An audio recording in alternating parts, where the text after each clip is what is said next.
யார் யாரோட இருந்தா இந்த அம்மாக்கு என்னவா? சமீபத்தில் தாவேக்கால இருந்து திமுக சேர்ந்த வைஷ்ணவி அப்படிங்கிறவங்க பார்த்தீங்கன்னா, நான் கட்சி மாறினதுக்கு அப்புறமா தாவேக்கால இருந்து அங்கே நிர்வாகிகள்லாம் எனக்கு தொடர்ச்சியா சோசியல் மீடியால ஆபாச தாக்குதல், சிரிப்பா வருது எனக்கு. சொல்லுங்க சொல்லுங்க. ஆபாச தாக்குதல் நடத்துறாங்க. ஸோ அதுக்கு வந்து சம்பந்தப்பட்டவர்கள் மீது கம்ப்ளைண்ட் கொடுக்காம தாவேக்கா தலைவர் விஜய் அவர்கள் இதை கண்டுகொள்ளாமல் இருக்காருன்னு சொல்லிட்டு அவர் மேலேயுமே கம்ப்ளைண்ட் கொடுத்துருந்தாங்க.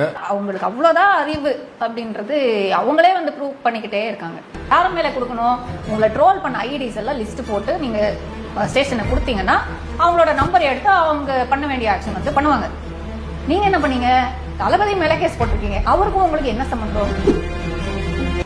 எதை நினைச்சு வந்தாங்களோ அது அச்சீவ் பண்ணிட்டாங்க. எஜெண்டா பொலிட்டிக்ஸ், எஜெண்டாவோட ஒரு கட்சிக்கு சேருவாங்க. தனக்கு தானே எவ்வளோ வேணுமோ ப்ரமோஷன் பண்ணிக்கிட்டு வெளியில வந்துருவாங்க. நிறைய பேரை நம்ம பார்த்துருக்கோம்.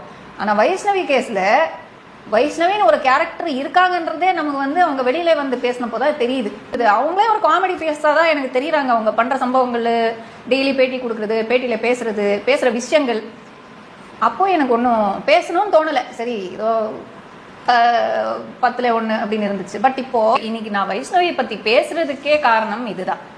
பர்சனலா போயிட்டாங்க. உங்களை பார்க்கல, உங்களை கண்டுக்கலன்றதா அங்கே உண்மையான ஃப்ரஸ்ட்ரேஷன். அது சொல்ல முடியாம அவங்க ஆஃபீஸ் வாசல்ல எவ்வளவு பேர் மெம்பர்ஸ் இருந்தாங்க, அவங்கள பாக்குறதுக்கு டைம் இல்லை, உள்ள அவங்க ஃப்ரெண்டு கூட மட்டும் டைம் ஸ்பெண்ட் பண்றாங்க, இது நியாயமா அப்படின்னு கேட்கறாங்க. விஜய் சாருக்கும் த்ரிஷாவுக்கும் நிறைய ரூமர்ஸ் இருக்கும். அவங்க ஃபேன்ஸ் பேசுவாங்க, ஆப்போசிட் பார்ட்டிஸ் வேற மாதிரி பேசுவாங்க. இருந்தாலும் என்ன, இல்லைனாலும் என்ன, நமக்கு என்ன, அவ்வளவுதான்.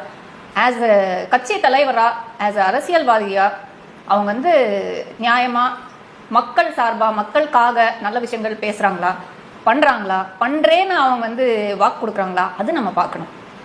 எனக்கு மக்களுக்காக என்னமா நீ பண்ண அப்படின்னு கேட்குற மாதிரி இருக்கு. மக்களுக்காக ஏதாவது நல்லது பண்ணணும், மக்களுக்கு நல்லது பண்ணணும்ன்ற நோக்கத்துல நீங்க இருக்கீங்கன்னா யார் உங்களை பார்த்தா என்ன, பார்க்கலன்னா என்ன, கட்சி தலைவர்கிட்ட நீங்க பேசினா என்ன, பேசலன்னா என்ன, நீங்க பண்ண வேண்டியது நீங்க பண்ணலாமே.